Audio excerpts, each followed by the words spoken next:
Welcome to the Radar Frequency. Melania Trump, a legal immigrant, First Lady of the United States, is now being targeted by the Democrats on Capitol Hill. Meanwhile, a man accused of beating his wife and trafficking humans is defended like a misunderstood hero. This isn't politics. This is moral collapse. Congresswoman Jasmine didn't just question visa policy. She used her time to mock Melania Trump personally. She called her visa a joke and compared her to other supermodels. This is how they treat a woman who's legally followed the rules to be a United States citizen?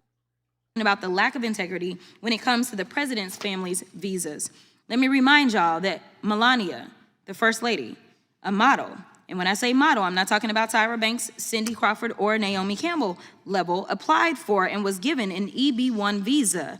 And what that stands for is an Einstein visa. Now, y'all that don't know, let me tell you how you receive an Einstein visa. You're supposed to have some sort of significant achievement, like being awarded a Nobel Peace Prize or a Pulitzer, being an Olympic medalist, or having other sustained extraordinary abilities and success in sciences, arts, education, business, or athletics. Last time I checked, the First Lady had none of those accolades under her belt.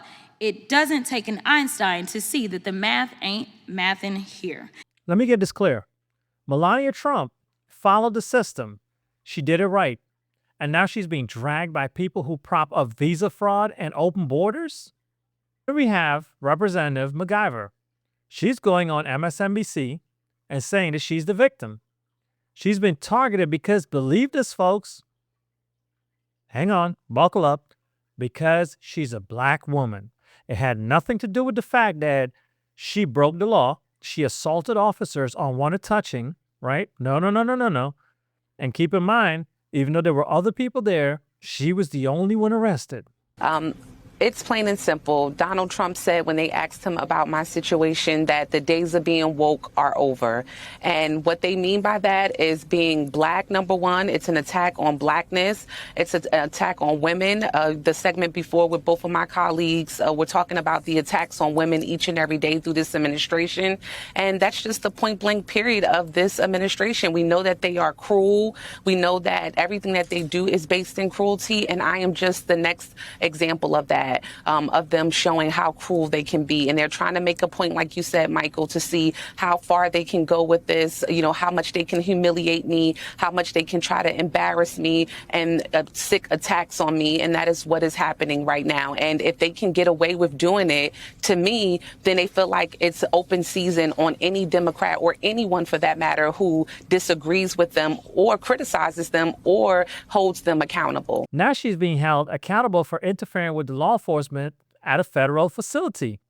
Period. You don't get to break the law and call it racism. It's not justice. That's manipulation. Now let's talk about Alberto Garcia. He's charged with domestic violence and human trafficking. But media outlets, they're pushing sympathy stories. His lawyers want him to be on bond with an ankle monitor while ICE tries to do his job. Are you kidding me? Today, Kilmar Abrego Garcia, the U.S. legal permanent resident mistakenly deported to El Salvador, then returned back to the U.S., remains in federal custody, at least for now. The legal questions, though, over whether he can be released and what comes next are still looming. Joining me now, former federal prosecutor and NBC News, MSNBC legal analyst, Paul Butler. So a federal judge said Wednesday there's no reason to keep Garcia detained, but she gave a deadline, Friday, tomorrow, to get for her decision on a formal decision on whether or not he'll be released. What are the pros and cons here that she's looking at? Because it seemed to me as I'm reading her comments, she feels she has limitations in what she can do. Chris, this crazy case is getting even crazier. So Mr. Abrego Garcia has two federal cases at the same time. The Department of Justice is prosecuting him for human trafficking in Tennessee. At the same time, ICE is trying to deport him to another country. The judge in the criminal case released him on bail, but the Department of Justice objected, saying that if he's not in the custody of the judge in the criminal case, DOJ is concerned that he will be deported by ICE.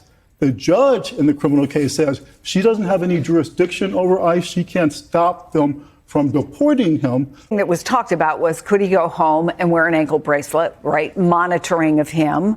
But she also warned that even if she did decide to release him with an ankle bracelet, he's likely to go back into custody, right? Almost certainly ICE will come and take him into federal custody. And Chris, even if they don't deport him, his defense attorneys are concerned that ICE will hold him in a detention center.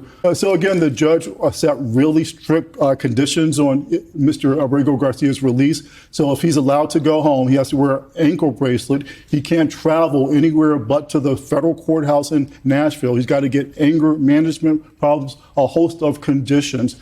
But again, even if he is released on home detention, ICE is almost certain to come and detain him and bring the charges in the criminal, in the immigration case. And ICE has already moved that he is in the United States illegally. The issue is, what country should he go to? This is the twisted logic we're up against. Melania gets mocked, lawbreakers are coddled, and we're told this is compassion. They break the law and cry prosecution. We follow the law and we get humiliated. You tell me, who's the real victim here? This isn't about visas. This is about a collapse of basic morality, and we don't get to call it. It gets worse. Because Radar Frequency TV is here to say what the media stream won't. We see you, we hear you, and we're not backing down.